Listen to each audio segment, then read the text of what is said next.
Yeehaw! How you doing? I'm PapaTuck. We're going to be doing a special show today on lobster trapping. We're going to do a documentary on lobster trapping. We're going to show what the fisherman really goes through. And we're going to go out in the boat, post some traps, and we're going to get right into it, and then we're going to talk about some legal technicalities that are going on with it. And we're at Paul McDonald's house. He's a awesome lobster trapper, and he's got a real nice boat, and this is his equipment here. He's got, as you can see, he's got quite a few traps that aren't even in the water yet. And we're going to find out exactly what everything does here. You've got your buoy markers, your flags, your rope. And then I'm going to tell you right now, there's quite a bit to upkeep. I mean, these fishermen go through an awful lot. People don't even realize it. At the house, I mean, they probably work 20, 30 hours, you know, every other week or whatever, just keeping their traps in tune, you know. And then out back there, you'll see the pickup truck out there, and he's got, oh my God, I can't even tell you. I'll have to ask him, but that's all bait in the back of that truck that's going to be going out in the boat with us. And we're going to be resetting traps. We're going to be pulling traps. He's going to show us how we do it. You know, the legal technicalities on legal lobstering and things of that. And this is a very important show as far as I'm concerned, because something about the moratorium that they're trying to push through for a 5-year period, I guess. I'll find all that out so we can talk about it.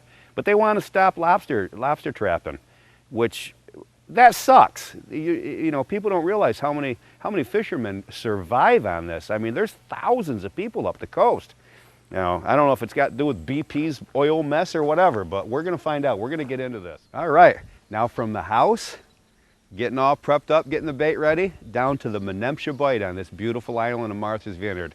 And then we're off into the waters of the Atlantic, waters off the island of Martha's Vineyard, up here in the Cape, in the great state of Massachusetts.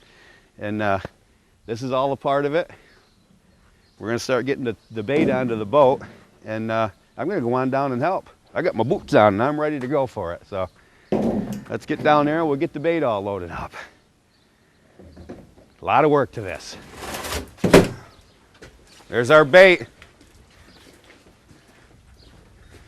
This is all a part of what these guys go through, getting out there to get ready. And this is an awesome boat. What's the name of the boat, Paul? Shearwater. Shearwater? This is a beautiful boat. We're unloading the bait, as you can see. Look at the bucket of bait there. And in the back, we've got some skate in the back barrels of the boat. We're using some skate too for bait. Like I say, it's hard work. That smells good. This stuff's nice and fresh, salted, a couple days old. It's all salted up. Where'd the bait come from? Put a cover on that. The Fall Pogies? River. Out of Fall River? And that guy goes out there and just picks up bait all over? They have a spotter plane, and they locate them when they first thing. He actually goes up in the plane, spots the bait, goes out and gets it, and he takes care of a lot of lobster boats. Yep. That's cat food. That and cat food? Quite a bit to it. Love it. All right. Captain just threw me a suit and he says, suit up, I guess, because PapaTuck's gonna help. Yeah! Can't beat this. So I gotta figure out how to put this contraption on, but this is what these guys go for every day. Get these suits on. I got my boots on here. Just get it through there like this. Now it's raining out there, so it's gonna be a wet day, but we won't melt. Look at this.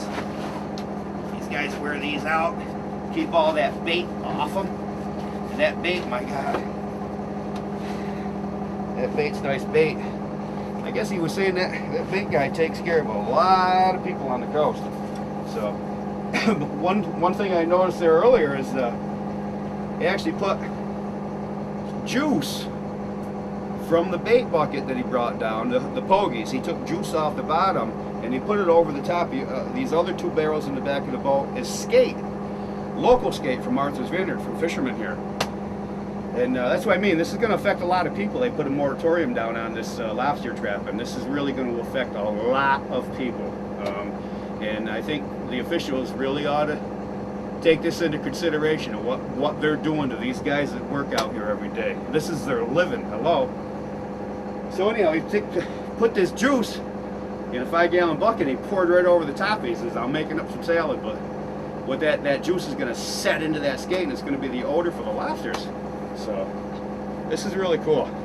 All right, we're going to be headed out. Let me finish suiting up. This is what we're going out for. Look at these babies, huh? Nice.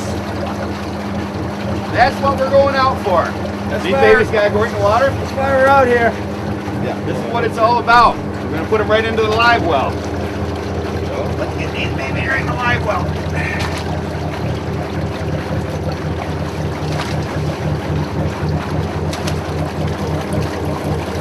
that. Nice, huh? Let's see these babies barbecued up.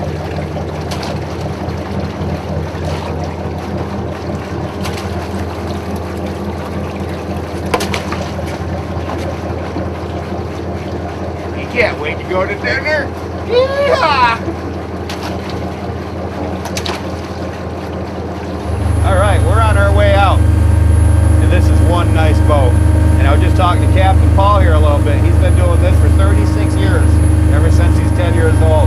He started doing this. He'd get out there in the fog and use a stick, try to figure out the depths of the water and where he was. And now today, in the update, he's got all kinds of screens. Hit a couple buttons and we're on our way out to the traps. And he's got his book, he calls it, in his lap. He's charting everything. And what's the chart? Sorry? What are you charting? Just getting my book ready to write all my data down for the day. You know, engine, weather, tide, water temperature.